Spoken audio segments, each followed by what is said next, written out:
Welcome to Living in God's Grace, from Thoughts in Solitude, by the Reverend Thomas Merton, Vegetarian, Part 1 of 2, on Words of Wisdom. The Reverend Thomas Merton, an important Catholic mystic and spiritual thinker, was born in 1915 to an American mother and a New Zealand father. The many life situations he encountered in his youth led him to explore religion and spirituality, and eventually to devote his life to God by becoming a monk and later a deacon at the Abbey of Gethsemani, a part of the Order of Trappists in Kentucky, USA. He also enjoyed living alone in a hermitage in the monastery's wilderness area. During his monastic life, Thomas Merton developed his writing talent by translating religious texts and writing biographies. He also penned poetry, as well as books and articles on topics ranging from spirituality to social justice and peace. One of Merton's most famous statements was, "For me to be a saint means to be myself. Therefore the problem of sanctity and salvation is in fact the problem of finding out who I am, and of discovering my true self." He also said, "We are living in a world that is absolutely transparent, and God is shining through it all the time. This is not just a nice story or a fable, it is true."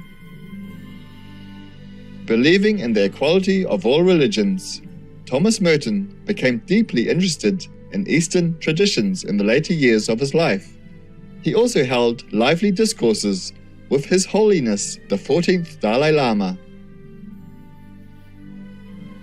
Today, the life and works of the wise Reverend are still studied at the Thomas Merton Center in Kentucky, USA, and the International Thomas Merton Society. Today, we will present selections from Thomas Merton's book, Thoughts in Solitude, where the wise Reverend tells us the way to be more connected with God. Part 2. The Love of Solitude, Chapter 15. As soon as you are really alone, you are with God. Some people live for God. Some live with God, some live in God. Those who live for God live with other people and live in the activities of their community. Their life is what they do. Those who live with God also live for Him, but they do not live in what they do for Him. They are before Him. Their life is to reflect Him by their own simplicity and by the perfection of His being reflected in their poverty. Those who live in God do not live with other humans or in themselves, still less in what they do, for He does all things in them. Sitting under the same tree, I can live for God, or with Him, or in Him. If I were writing this for Him, it would not be enough. To live with Him, it is necessary to refrain constantly from speech and to moderate our desires of communication with humans, even about God. Yet it is not hard to commune at the same time with other humans and with Him, as long as we find them in Him. Solitary life, essentially the most simple, common life prepares for it insofar as we find God in the simplicity of common life, then seek Him more and find Him better in the greater simplicity of solitude. But if our community life is intensely complicated through our own fault, we are likely to become even more complicated in solitude. Do not flee to solitude from the community. Find God first in the community. Then He will lead you to solitude. A human cannot understand the true value of silence unless he has a real respect for the validity of language, for the reality which is expressible in language is found face to face and without medium in silence. Nor would we find this reality in itself, that is to say, in its own silence, unless we were first brought there by language. Chapter 16. We find God in our own being, which is the mirror of God. But how do we find our being? Actions are the doors and windows of being. Unless we act, we have no way of knowing what we are.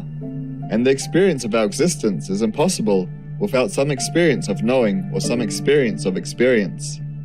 Hence, we cannot find the depths of our being by renouncing all activity. If we renounce spiritual activity, we can relapse into a certain darkness and peace, but it is the darkness and peace of the flesh. We feel that we are, but the being which we experience is the being of the flesh only, and if we sleep in this darkness and fall in love with its sweetness, we will wake up to perform the works of the flesh. Hence, to find our spiritual being, we must travel down the path made by our spiritual activity. But when we act according to grace, our actions are not ours alone, they belong to God. If we follow them to their source, we will become at least potentially capable of an experience of God, for His actions in us reveal His being in us. The whole of life is to spiritualize our activities by humility and faith, to silence our nature by charity. To go out of ourselves is to act at the very summit of our being, not moved by our own nature, but moved by God, who is at once infinitely above us and who yet dwells in the depths of our being. To rest from this action, I mean to taste the fruit of this action, is to rest in the being of God, above our own being. Where your treasure is, there your heart is also. You appreciate that all the values, treasure, of your spiritual act come from God, and your heart rests in the source from which all that is good in you comes. You do not possess your being in yourself, but only in Him from whom it springs. By faith, I find my own true being in God. A perfect act of faith should, at the same time, be a perfect act of humility. God does not tell His purest secrets to one who is prepared to reveal them. He has secrets which He tells to those who will communicate some idea of them to others, but these secrets are the common property of many. He has other secrets which cannot be told. The mere desire to tell them makes us incapable of receiving them. The greatest of God's secrets is God Himself. He waits to communicate Himself to me in a way that I can never express to others or even think about coherently to myself. I must desire it in silence. It is for this that I must leave all things.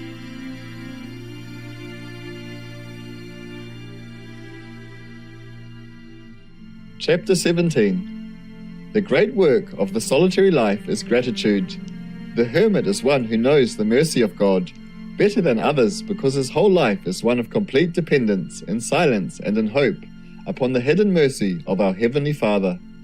The further I advance into solitude, the more clearly I see the goodness of all things.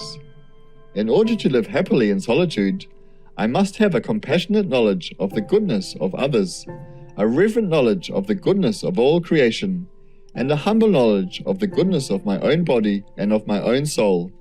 How can I live in solitude if I do not see everywhere the goodness of God, my Creator and Redeemer and the Father of all good?